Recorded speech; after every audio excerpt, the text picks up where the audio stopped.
Pour le groupe Gauche démocrate et républicaine, la parole est à Madame Soumia Bourouah.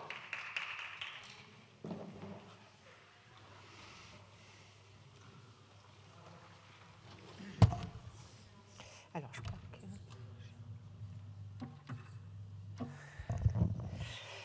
Merci, Monsieur le Président, Madame la Ministre, Mesdames les rapporteurs, chers collègues. Chaque année, dans notre pays, 230 000 femmes sont victimes de viols, tentatives de viol ou agressions sexuelles. Selon les résultats de l'enquête de victimation réalisée en 2023, seuls 6% des femmes victimes déclarent avoir porté plainte. Il s'agit là d'une estimation minimale. Ces chiffres nous invitent toutes et tous à agir en faveur de la libération de la parole et pour permettre à notre système judiciaire de répondre efficacement à ce fléau national.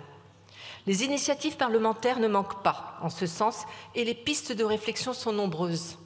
Création de juridictions spécialisées, formation de professionnels, réforme de la prescription, création de nouvelles infractions. Le texte que nous examinons ce jour propose, quant à lui, d'insérer dans la loi une définition du consentement en matière de viol. Bien que cette notion soit au cœur des débats judiciaires, voire des débats de société, comme ce fut le cas récemment avec le procès des viols de Mazan, la notion de consentement n'est pas clairement définie dans le Code pénal.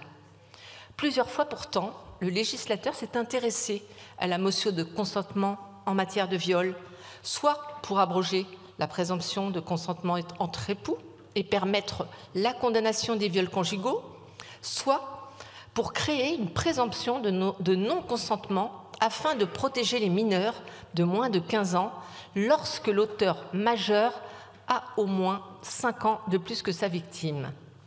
Pour le reste, le viol renvoie dans notre droit à une pénétration sexuelle commise par violence, contrainte, menace ou surprise. En s'attaquant à la définition du consentement, vos objectifs sont clairs. Étendre sans équivoque la définition du viol au cas de sidération, d'emprise ou de coercition, d'éviter aux victimes une forme de violence judiciaire en leur évitant les longs interrogatoires sur la façon dont elles ont exprimé leur non-consentement, déjouer les stratégies de défense des auteurs de viol basées sur les « elle n'a pas dit non », libérer la parole des victimes, lutter contre la culture du viol. Nous partageons vos objectifs 1000 fois. Et nous saluons votre travail acharné et votre esprit de travail transpartisan.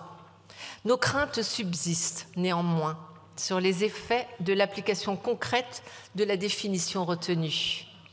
Les débats en commission nous ont laissé de nombreuses interrogations sur les effets de la loi tout d'abord.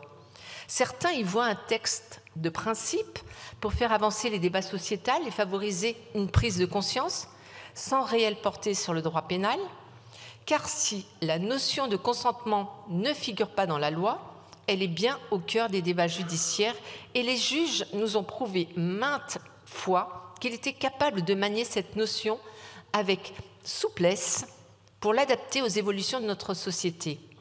Certaines affaires récentes nous ont d'ailleurs démontré qu'il était possible d'obtenir justice pour les victimes de viols par sidération, emprise ou coercition, malgré l'absence de définition du consentement du viol dans la loi.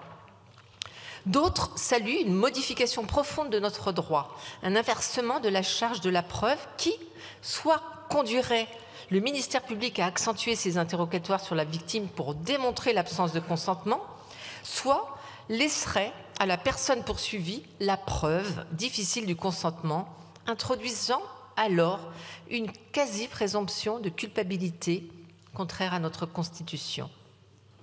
Si ce dernier écueil semble avoir été écarté par le Conseil d'État, qui a donné son avis sur le texte, les incidences de cette proposition de loi sur notre droit et pour les droits des victimes demeurent floues et incertaines. Alors, nous partageons pleinement l'esprit de la loi, mais regrettons l'émiettement législatif dont vous n'êtes pas responsable et l'évitement de la question des moyens.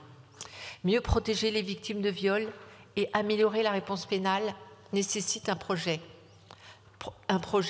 de loi cadre, une étude d'impact préalable, des moyens pour la justice et pour l'éducation.